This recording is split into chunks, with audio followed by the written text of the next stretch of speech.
Thanks for tuning into the RENSHAW Report. More of the hour reporter from the city, too tough to die, New London. We got a lot to talk about. I know I haven't been around for a while, but I'm getting back into the groove. And funny thing happened to me about a month ago. You know, I don't know anything about football, but I listen to a lot of experts often. And I tune into this show, Patriots Unfiltered.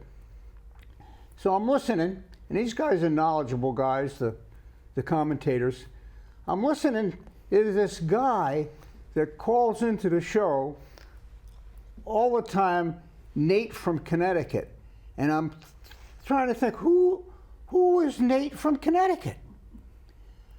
I told the RENSHAW research team, find out who this guy is, because he's an interesting caller. He seems very knowledgeable. Well, come to find out, it's my guest today, Nate Greene, who I knew, but I didn't know that he was a regular caller into Patriots Unlimited and was so knowledgeable. So my guest today is Nate Greene, and Nate does a lot of research work. He's 14 years old. He loves to talk politics, local issues, and is a great researcher. So it's an honor to have you here today. Nate, thanks for coming on the show. Yeah, thank you so much for having me. So let's get it on, Nate. Let's start with some local stuff. What's on your mind with regard to what's happening in your local area, which is Waterford? Yeah. You pay a little attention to New London as well, and Mystic we've talked about. Yeah, we have. Off the time. What are you thinking about these days? You know, these days have been filled with a lot of construction in the area, especially the past couple months. The new duck pond that they put in, or the construction to that, I feel like has pretty significantly improved the quality of the town area. I definitely do say I do see a lot about. I definitely do see people out there. Not as many as I thought there would be, but a couple ducks here and there. But I definitely do feel like it's a nice addition to the town, considering that what was there before. You know, that's an issue that we talk about a lot down at the shop. I never saw a duck there, and I don't see that many people there. But I mean, it is beautiful. I've got to say that, and it's certainly a good addition, I think, to the town. Whether the dollar amount that was involved with it, I don't know anything about, but it's a very relaxing place, and it's good for people. Yeah. I wish they'd bring the ducks back, though. Yeah, I mean, I definitely do see your point about the not as many ducks. I've seen one or two when me and my dad, we're constant drivers past that area. And like you said, not as many people, or not that much people, but coming here today to the show, we definitely noticed a couple people strolling around. It's bright and sunny out, and you are right, it's a very beautiful area. But yeah, great addition. Yeah, you're right, not many ducks, but They'll come. yeah, they'll definitely be there. But yeah. What else going on locally? Let's see. So I've noticed, especially in the areas where I am most of the time, there's a lot of rental space. For rent? Yeah, like empty buildings for rent or for lease. Like what? So there's the you know, the big building that used to be a Benny's a long time ago. It's right across. Yeah. Yeah. So that after Benny's discontinued there, I guess there was supposed to be a trampoline park or something that was going in there. There are like a couple signs out there, and this is years ago. I'm surprised I still remember it, but years ago there were signs, and I guess that never happened. And come to find out that after it didn't happen, that they're building, that they were putting in a Big Lots, sort of like a discount store, sort of like Job Lot, and I've been in there a couple times. They had some cool stuff, definitely stuff I wouldn't expect. They had a couple couches and sort of like garden stuff, sort of like what a job lot has, mix of a little bit of everything. And I guess they went out of business too. And it's just reoccurring in that. What do you think the message there is, Nate? It's probably not a good area to rent out, or maybe it's not a big area that people want to go to. What about Amazon? Don't you think maybe Amazon has something to do with why that type of business can't survive anymore? I don't know. As it maybe like packages or mail can't get there easily. Honestly, I have no idea, but obviously you love Waterford. Yes. And are concerned with what's going on in your area, which is a good thing, because many people don't have a grasp on what's happening in an area, and it is amazing, one way or the other. Population-wise, is it good that have so many people coming in, or is it bad? So as I explained to you, I used to be a pro-construction guy. I wanted a crane on every corner. Yeah. I've completely changed my philosophy on that, because I think we're ruining right now the town of East Lyme. I think we've ruined all our surrounding area with too much, with too few resources to support them. What are your thoughts on that? So definitely, I do think it's good that we are having more people come into the town, considering we both, Waterford is bordered by a couple, I would say, touristy or maybe increasing population of people, towns like East Lyme, Niantic, and more of the New London and Mystic area. I feel like we're sort of like the middle child. We don't get it not acknowledged as much because we have two sort of things around us that are pretty popular. But I feel like it would. What are those? Well, Niantic, of course. That's drawn a lot of attention. And then to our other side of us, the New London and Mystic area, with downtown Mystic, very touristy in the summer. Are you saying you don't think Waterford gets recognition that it should? I definitely think we could probably get a little more, with I would probably say like news stations. We're not a town that gets mentioned in the headlines that much, good or bad.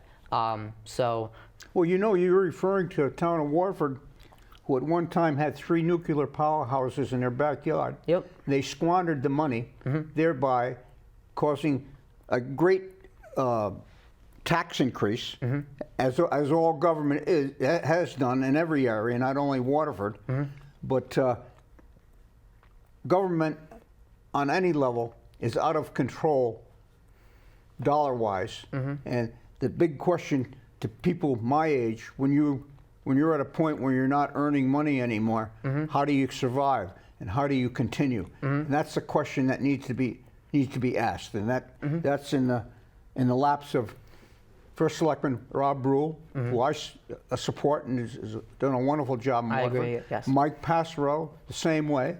He's a great guy too. But they don't seem to come to grips or want to deal with the basics of what's going on. All this development that's happening and things are booming, it seems to me. But yet our taxes keep increasing. You don't pay taxes yet, Nate. I don't. But you will. I will someday. And, yeah. It's something maybe you should pay attention to. I probably earlier should, in your career. What else you got? Like locally? Yeah. We're going to get to national right here very quickly because there's a lot happening. Definitely. This is outside of Waterford, but it's something I drive by. And my dad, he works on the other side of the bridge, but we've noticed the big windmill farm, that port. It's been there for a while. I definitely think,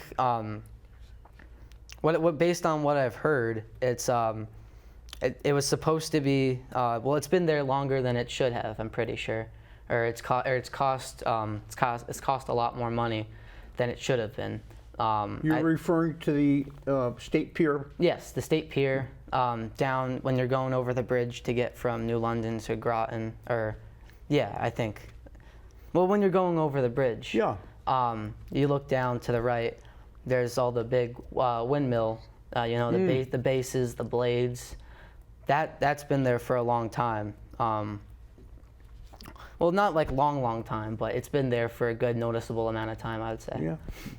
That's big work and big money, Big money, subsidized by the taxpayer. Do you support windmill, the windmill If it's philosophy? I mean, we screwed up the land, and now let's screw up the oceans. I definitely do think there are some pros and cons that come with the big windmill farm. Some of the pros would be that we're getting clean energy. Big into solar, and then we're big into, I guess, with the windmill offshore farm, Block Islands. I'm pretty sure it's where it's at. If that's for clean energy, then I'm for it. It's not for putting fossil fuels into the air and pollution. But then there's also some cons that come with the sea life. I guess people have seen a lot of dead marine life because of it, because I guess probably they make noise, or it's a big inconvenience in the marine life area or for their situations.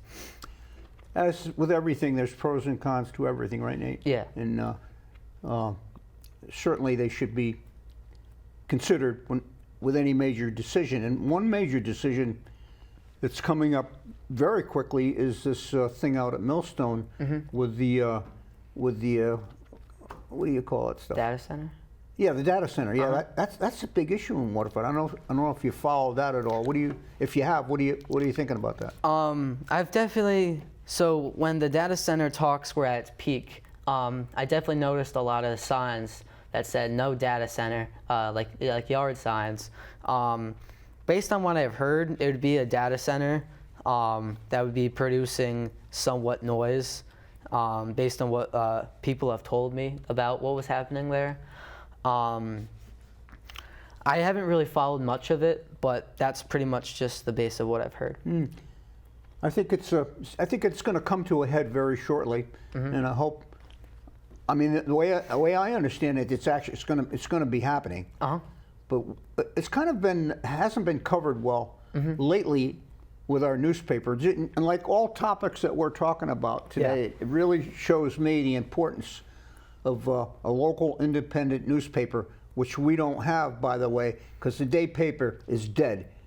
The reporters they don't have the eye of the tiger. When Morgan McGinley first came to the town to New London, he was on many topics and issues that kept everybody on their toes. It doesn't seem like we have that type of reporting anymore. But I do see some new names in the day paper, so hopefully they're going to come to grips with what's going on and do some real reporting. Yeah. Reporting both sides of the issue and keeping us informed on what we should know about, because these are major decisions to be made. Yeah. And while we're talking about the data center, we should have been building nuclear reactors out at Millstone 30 years ago, but because of the Democrats in the state of Connecticut, and we're over here right now in Joe Delacruz territory.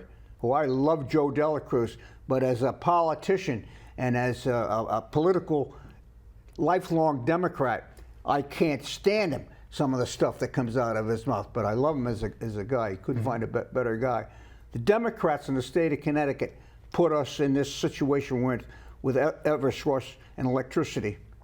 Why, a little state like Connecticut, why should we be the fourth or fifth highest rate payer in the United States of America when we have right now 2 operating nuclear power plants, and at one time, as I mentioned, 3. It's all a result of politics, bad politics. And that's what guys like you got to straighten out, Nate. Because guys like me screwed up this this country and this system, and our political being as we're witnessing it today. You need to get involved. Forget the Democratic, Republican thing. Do the right thing, because that's what needs to be done. And nobody's got the nerve to do it right now. Nobody's got the political will to do what's got to be done. Whether you're on a local level, or whether you're on a state level, or whether you're on a national level, if you notice, they'll never deal with the issue at hand. They got all these earmarks and many issues that have nothing to do with what the problem is, and that's why we're screwed up like we are today. I don't know if you can understand that, but that's just how I feel. I'm old and I'm cynical, but I sort of see where you're coming from. Obviously, I haven't fully comprehended the meanings of everything, but I'm getting there. But I sort of definitely understand what you're meaning by if it's like forget the Democrat Republican thing. If it's the right thing, obviously you want to do it. Well, if the Democrats have an idea, a good idea, the Republicans don't like it. If the Republicans have a good idea, the Democrats don't like it. And we got to get out of that way of thinking and move come on. Together, right? Yeah. Another item, Nate, on my teed off list. How many more laws do we need? Every year Congress meets, every year the state of Connecticut meets, and they make more laws. How many more laws do we need? I definitely think if we're going to make a law, it has to be something that's been a really big issue. Well, let's start with speeding. Should there be a speed limit? And if there's a speed limit, why don't they enforce it? And you know the best way to enforce it? They got these digital things they put on the highways, like when I go to pick Jay up at West Point, they can actually send me a bill for going over the Tappan Zee Bridge. I love the Tappan Zee Bridge. I don't refer to it as Mario Cuomo Bridge, by the way. Still always be the Tappan Zee to me. But the technology is there. Now in Connecticut, the first people that will object to that will be the Democrats, because it's invasive of your rights. Because speeding, it's okay that you set a limit, but it's not okay that you enforce it. I definitely think it is important that we enforce the laws or make speeding cameras with the technology like you mentioned, because where I live, I've definitely noticed a lot more, very, very loud, by the way, a lot of cars. I'd probably assume reckless driving, but I feel like it'd be more important, it'd protect our towns night and day if we had the speed cameras, or if we had more people out there. Well, I wouldn't say, we'd have more people looking out for the speed, but yeah, so we would probably have, I think it's a great idea for the speed cameras, but not only that, more laws, yeah. So let's get to some national stuff, Nate, because how much time we got left, Drew? We can't hear you, Drew. Well, that's okay. It doesn't matter. Let's talk about some national issue. How do you feel things are going nationally? We got a new president. Yeah, we do. And I'm not a Trumpster guy, but I think he's doing a lot. He is. I don't understand anything, but what are your thoughts on it? Yeah, so based on what I've heard, Trump wants to meet with Putin in Alaska to talk about ending the many-year-long Russia-Ukraine war. What was mentioned in there, I believe I heard territory swaps or territory exchange. So I think probably the only way, or the way that they're discussing about ending the war, is if Ukraine gives up the land that's been claimed by Russia. But based on what I hear, Zelensky doesn't want to do that. He wants to keep fighting for the land. Where are you getting your information? Pretty like the news, based like on Google. It's like the top, the most like searched. Do you believe everything that you read on Google? If it's from a trusted source, if it's from sources I've trusted in the past, yeah. And who are your trusted sources? CNN. CNN? CNN. You trust CNN? I trust CNN. I got some work to do with you, Nate. But there's also other sources out there that have this like similar, or at least just summarized news about Trump and Putin. Now let me ask you this. President of the United States, the greatest country in the world, is meeting with the president of Russia. Why should we know what they're talking about or what the game plan is? And who was CNN to, or any other newer source, to predict what they're talking about and let the cat out of the bag before they open the bag? Yeah, I mean, I feel like I don't know, but based on what I've seen, Trump has he's came to the podium and I'm pretty sure publicly said that he would be meeting with Putin and talking about territory exchange or territory swap. But I mean, that's up to them to decide whether they want to disclose that information or not. You think they've kept this war? You know, Biden did nothing, with regard to the war. Absolutely nothing. Yep, and well, he was sleeping. He was. But, Sleepy Joe. Your grandmother's giving me a bad look. The fact of the matter is 2025, and we're still killing each other? Yep. Come on. Yeah, it's been years. I definitely do think he's doing his best, I feel, in my opinion. He's trying to come to a side where we're trying to end the war. We're trying to. With Biden, we had nothing. We had no talks. We had nothing. Trump, I feel like we're getting somewhere. I've always heard slow progress is better than no progress. So talking slow or having slow progress is better than not taking action at all. So what Trump is doing, I feel like, is good. He's trying to take action. He's trying to end the war. But yeah. So how do your classmates and your friends, are they, I've known you for a long time, Nate. Yeah. So how do young people, what are they feeling today? Are they interested in the world around them like you are?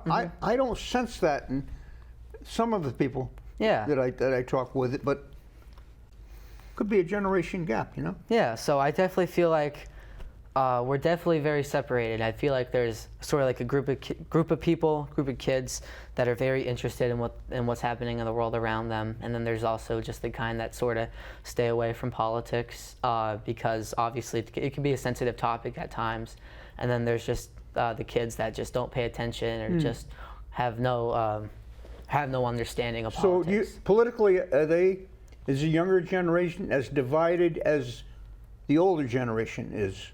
I wouldn't say we're as divided. I would say we're just unknowledgeable. Maybe you can divide it as knowledgeable and unknowledgeable. Obviously, we're still kind of young, but we definitely do have there's definitely groups out there of kids who definitely know what's happening in the world around them and definitely know what candidates do this and what do that.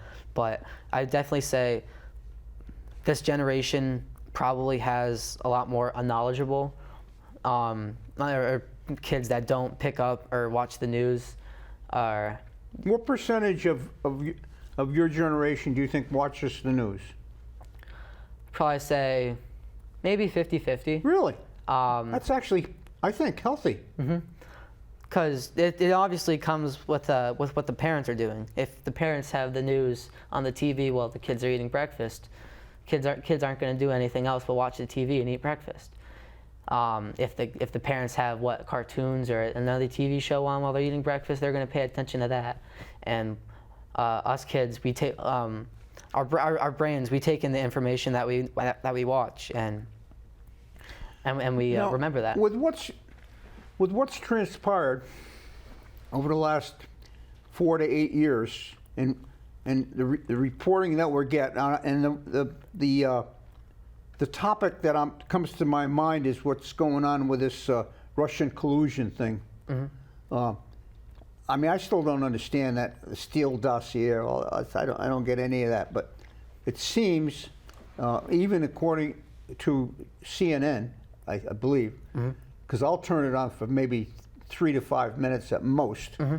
But it seems that there was some significant work done on behalf of Hillary Clinton and Obama to use that information against Trump's election. Do you interpret that like that, or am I way off base? I haven't really known about that. I haven't really focused on the Hillary Obama stuff. Can you research that for me? Yeah, I definitely could. Nate is a tremendous researcher, and No, yeah, I definitely could research that for you. It's just something I haven't really heard about or paid attention to. That's not obviously something that's new to me, but you've definitely heard of it if you're giving me all this information. Are you a oh boy, what's my Tesla? Who's the Tesla guy? Elon Musk. You an Elon Musk fan? I like what he does. I like his space mission with the SpaceX stuff. I'm definitely. People probably don't see this. I sort of like science. I like, Neil deGrasse Tyson, or yeah. Neil Tyson? Yeah, Neil Tyson. Yeah. Very big astronomer. Yeah. I heard a great podcast this morning on an astronomer.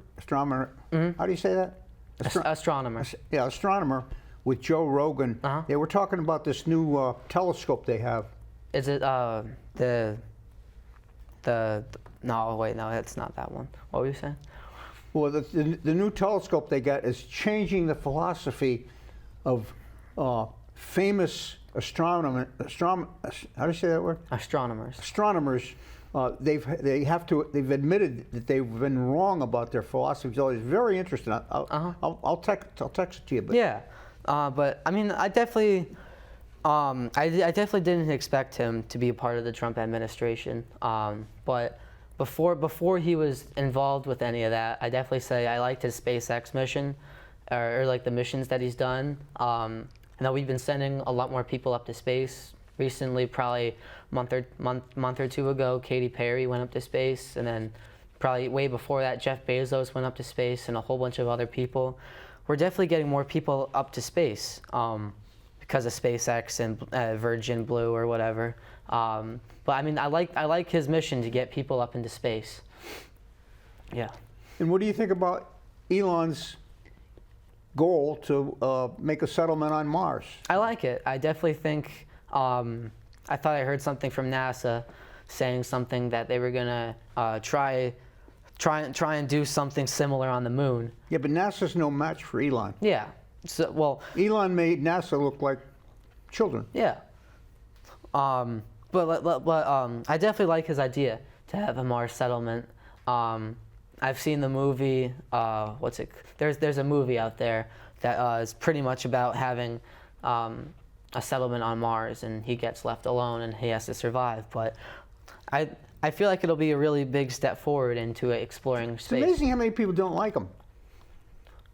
I mean, I definitely see the reasons for not liking him with his involvement in the Trump administration. But well, his involvement with the Trump administration was Doge, right? Yeah. And did you follow that at all? Here and there, but I wasn't fully committed on following it. So you should, man in your position should know about government waste, fraud, and abuse. As he, if you can believe it. I mean, I really can't believe that we can be pissing that much money away, taxpayers' money, but we are, because the deficit proves it. But I'm a little upset that the government spends my money on some of the stuff they spend it on. And he identified that, and of course he's going to be very critical. Well, he's a genius, so he's got to be. Most geniuses are kind of nuts too at the same time, right? Yeah. But I love the guy, I saw an interview with him early on, and I'm a big Joe Rogan fan. And I saw an interview with Elon early on, and Elon said, "What I do to help humans, human beings." And I believe that's the real Elon Musk. but he's got his perks and his Yeah, I mean, everyone has their own uniqueness. yeah, we're all a little strange, except for me and you, Nate. Yeah. But you're right. Everyone comes with their perks and uniqueness. But I think Elon's, like you said, he's trying to do good for humans, and I feel like he really is, considering, we're trying to get people up on Mars. He's trying to the Neuralink, like the chip in like the brain. I feel like that when that is fully developed, I feel like that can be really big. Look what he did. Look what he did with the car. The Tesla, yeah. The Tesla. Yeah. I mean, the manufacturing that he's done, and that whole crew, whoever's making those electrical, they say the Chinese are very advanced in car manufacturing. They make cars off the assembly line in 3 to 6 minutes. I mean, it just. Yeah. That's what about YouTube is such a wonderful tool. Can be good and bad, like anything else. But Yeah. just amazing right there. So Nate, listen, we're about out of time. I want to thank you for coming on the show. I want to thank you for inviting me. This was a really good experience. Would you come again? I would definitely come again. We'll definitely do some more research on some more topics, and we'll definitely be more knowledgeable on some more stuff. Yeah. But when can we listen to you on Patriots Unlimited again? If anybody's interested in football, talk to Nate, because they tell me they're actually scouting Nate to come into the Patriot organization as an advisor of his knowledge. When can we hear you on Patriots Unlimited? So on Patriots Unfiltered, you can hear me Tuesdays and Thursdays. Their show typically lasts 2 hours, 12 to 2 p.m. They answer calls probably around 30, 35 minutes into the show. I try to be the first caller, so when the clock strikes 12, I'm dialing in, and I just hope to get on there first, so that when they open the phone lines, I'm right there. Nate, thank you for coming on the show. Thank you for inviting me. Nate Greene, the next Joe Rogan from Waterford, Connecticut. Thanks for watching the show, and we'll see you very soon.